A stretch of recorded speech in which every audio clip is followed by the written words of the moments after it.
सगळ्यांचाच असतो। एका सशक्त लोकशाहीमध्ये प्रचाराची प्रक्रिया त्याच्या नियम कायद्याच्या चौकटीत राहून आम्ही प्रचार आमच्या महाविकास आघाडीच्या आणि आमचे जे मित्र पक्ष आहेत इंडिया अलायन्स मधले त्यांच्या सगळ्यांचा एकत्रितपणे आम्ही प्रचार सगळे करतोय।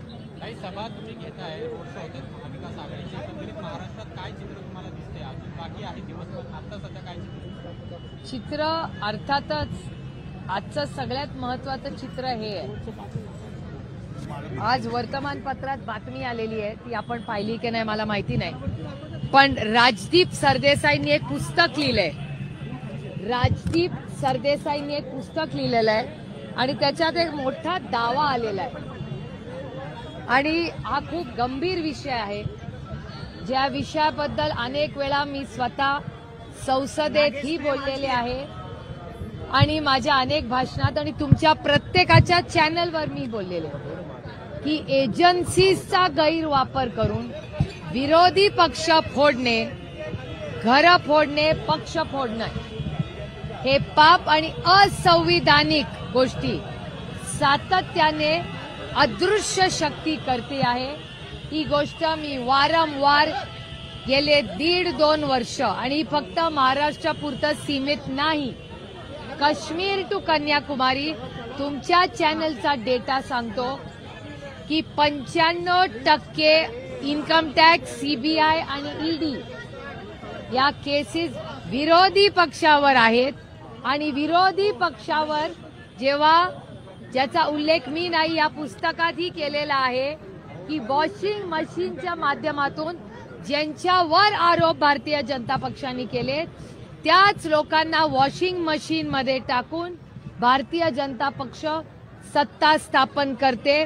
हे मी म्हणत नाहीये, मी तर म्हणतच आलेले आहे आणि मी फक्त चॅनल्सवर नाही, मी पार्लमेंटवर ऑन रेकॉर्ड आईसचा उल्लेख केलेला आहे। आईस म्हणजे बर्फ नाही, आईस म्हणजे इन्कम टॅक्स, सीबीआय, ईडी, ज्याचा उल्लेख आजच्या सकाळचा जे लोकसत्ता आजचा आहे त्याच्यात फ्रंट पेजला बातमी आलेली आहे आणि त्याचबरोबर राजदीप सरदेसाईंनी जे पुस्तक लिहिलेलं आहे त्याचा हा रेफरन्स आहे।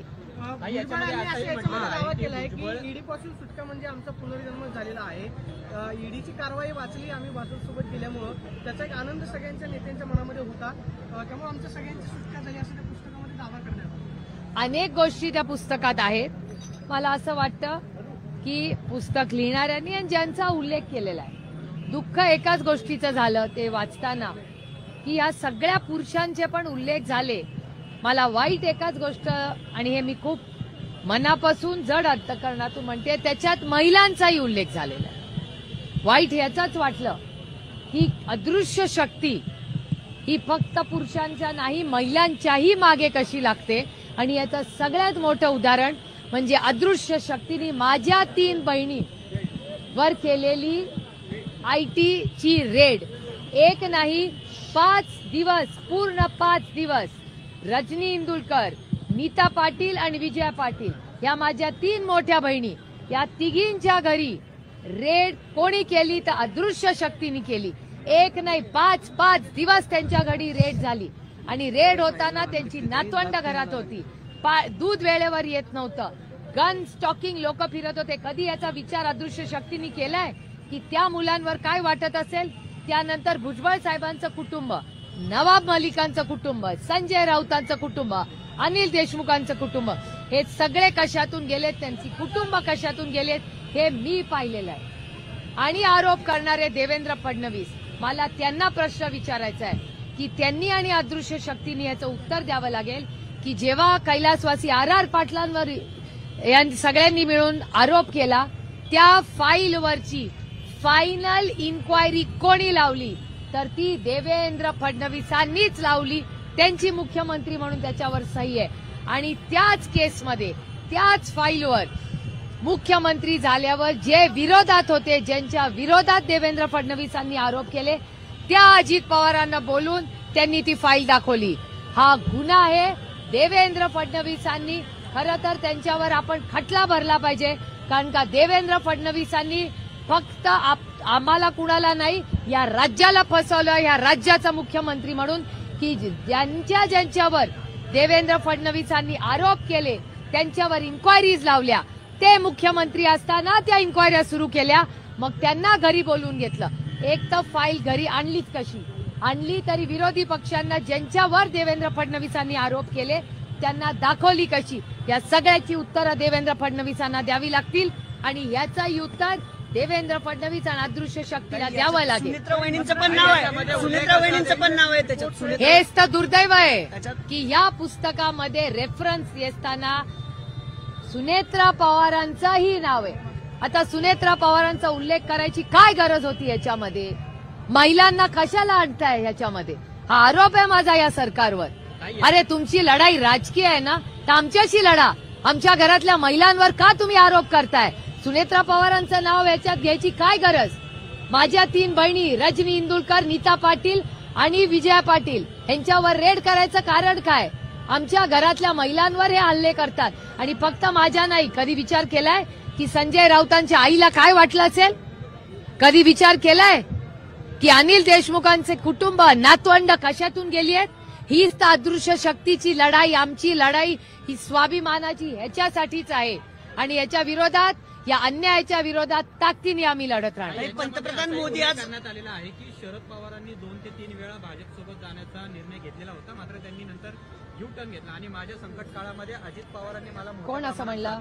छगन भुजबळांनी उल्लेख केलेला आहे. त्या पुस्तकामध्ये तुम्ही सगळ्यांनी तुम्ही सिलेक्टिव्हली प्रश्न विचारलाय. तुम्ही वाचलाय का सगळं? मेन मुद्दे जे आहेत मेन नाही, मेन सगळं वाचलाय का? ह्याच्यामध्ये असंही लिहिलेलं आहे की शरद पवारांना जाऊन हे पुस्तकात कोट अनकोट पूर्ण दाखवा माझा कोट, याच्यातच याच पुस्तकात कोट असं लिहिलेलं आहे की हे सगळे ईडी, हे मी म्हणत नाहीये, हा कोट भुजबळ साहेबांचा आहे असं हे पुस्तक म्हणतंय, मी काही म्हणत नाहीये. त्याच्यात असं लिहिलेलं आहे की शरद पवारांना 2-3 वेळा सांगण्याचा प्रयत्न केला, पण शरद पवारांनी भारतीय जनता पक्षाबरोबर जाण्यासाठी नाकार दिला. हे सांगत राहिले की ईडी, इन्कम टॅक्स, सीबीआयचा रोष वाढतोय, तुम्ही बीजेपी बरोबर चला. पवार साहेब म्हणाले की मी बीजेपी बरोबर जाणार नाही. हे या पुस्तकात रेफरन्स आहे, तो इथे या कॉलम मध्ये आहे.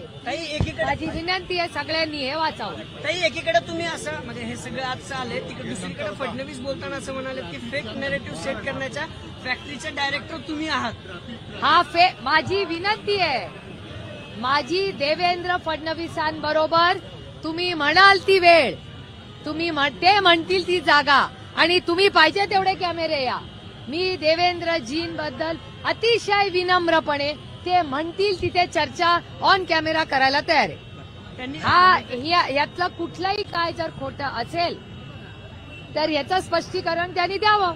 तरी मात्र तुम्ही ज्या फाईलचा उल्लेख केला त्यामध्ये अजितदादा असं म्हणले की आजकाल माहितीच्या अधिकाराखाली कोणती फाईल ज्या आहेत कोणालाही बघता येऊ शकते किंवा माहिती मागितली तर ती फाईल लोकांपर्यंत पोहोचते, तर याच्यामध्ये नवल असं काही नाही, असं स्वतःकालदारांनी स्पेसिफिक फाईलवरती. मला मान्य आहे, तुम्ही असं करा, तुम्ही आता एक आरटीआय टाका, तुम्हाला किती फायली बघायला मिळतील ह्याचं उत्तर मला 15व्या दिवशी द्या. जेव्हा आपण आरोप करतो, अजित पवारांवर पहिला आरोप कोणी केला? देवेंद्र क्रोनॉलॉजीनी जाऊया. माझं आणि त्यांचं, माझं अजिबात म्हणणं नाही की मी म्हणते तेच खरं. Let's go bye data. Chronology काय सांगते की भ्रष्टाचाराचा पहिला आरोप हा देवेंद्र फडणवीसांनी अजित पवारांवर केला, मान्य सगळ्यांना. त्याच्यानंतर देवेंद्र फडणवीस मुख्यमंत्री झाल्यावर देवेंद्र फडणवीसांनी त्या फाईलवर सही केली का नाही? मुख्यमंत्री म्हणून केली, फायनल अथॉरिटी. मुख्यमंत्री झाल्यावर त्याच देवेंद्र फडणवीसांनी ज्या अजित पवारांवर त्यांनी भ्रष्टाचाराचे आरोप केले त्यांना घरी बोलवून घेतलं आणि फाईल दाखवली. हे मी म्हणत नाहीये, हे अजित पवारांनी तुमच्या सगळ्यांच्या चॅनलवर मी पाहिलेला व्हिडिओ आहे. हे माझा आरोपच नाहीये, मी त्या मीटिंगमध्येच नव्हते, मला कसं कळणार? अजित पवारांनी ऑन रेकॉर्ड सांगितलेलं आहे.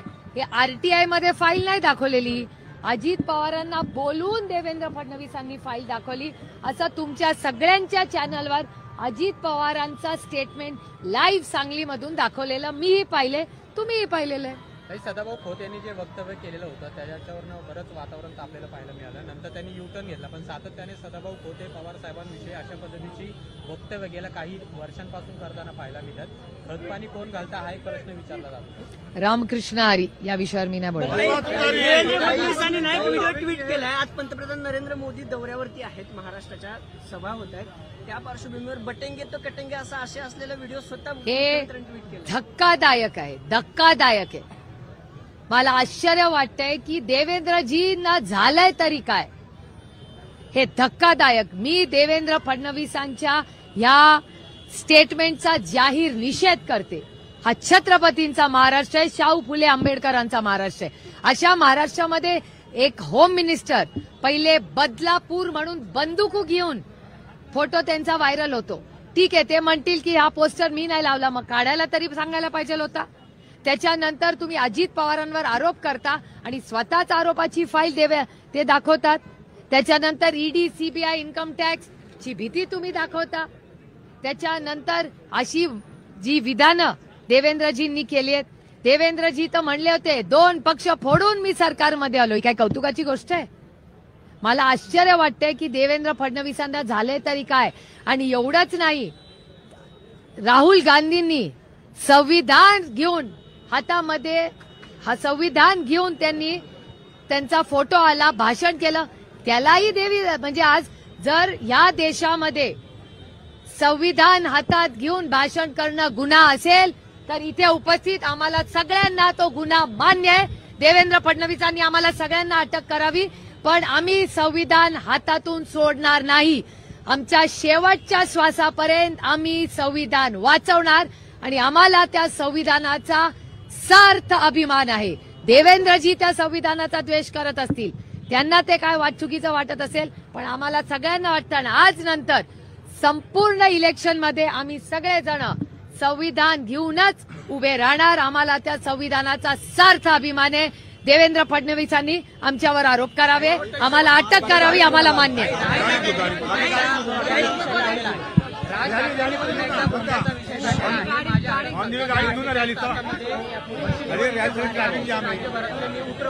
पुन्हा एकदा हिंदू आणि मुस्लिम असा वाद होतोय, प्रयत्न केला जातोय. अहो, एक इकॉनॉमिक्स मध्ये एक टर्म आहे, इकॉनॉमिक्स मध्ये एक टर्म आहे की आपण करायला जातो आणि झालं दुसरं. त्यांनी जेव्हा हे काढलं ना की भोंगे उतरणार, भोंगे उतरणार, सगळ्यात मोठं नुकसान कुठे झालं माहितीये? शिर्डीला पहाटेची आरती बंद झाली, गावाला ऐकायची. किती नाराज झाले सगळे लोक. भुजबळ हिंदीत आहे, हिंदी भुजबळ हिंदी इलेक्टोरल पॉलिटिक्स नाही, हिंदीमध्ये भुजबळ हिंदीमध्ये नाही, हिंदीत आहे. रॅलीत घ्या ना ऑन दी वे.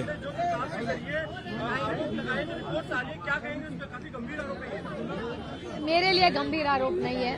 मैं 2 साल से लगातार आइस मतलब बर्फ नहीं, आइस मतलब इनकम टैक्स, सीबीआई और ईडी, और जिस तरह जो विरोध में है उसको आइस किया जाए. कश्मीर टू कन्याकुमारी एजेंसीज को लेके अदृश्य शक्ति, एजेंसीज बुरी नहीं है, एजेंसीज अच्छी है, वहाँ काम करने वाले अच्छे हैं. प्रॉब्लम अदृश्य शक्ति का है. अदृश्य शक्ति सबके पीछे कश्मीर टू कन्याकुमारी, और आपका डेटा आपके न्यूज़पेपर में और टीवी चैनलों पे आया हुआ डेटा है कि 95% जो केसेस हैं वो ऑपोजिशन पे है. और अगर वो वॉशिंग मशीन डाल के अगर वो व्यक्ति बीजेपी में चला जाए तो उसकी सब माफी होती है. तो इस तरह जिस तरह से ये पूरा वक्तव्य आया है किताब में, मेरे ख्याल से बहुत गंभीर है. और जिस मामले में हम 2 साल से लगातार आइस के बारे में हो गए, उसका कंफर्मेशन ये किताब है.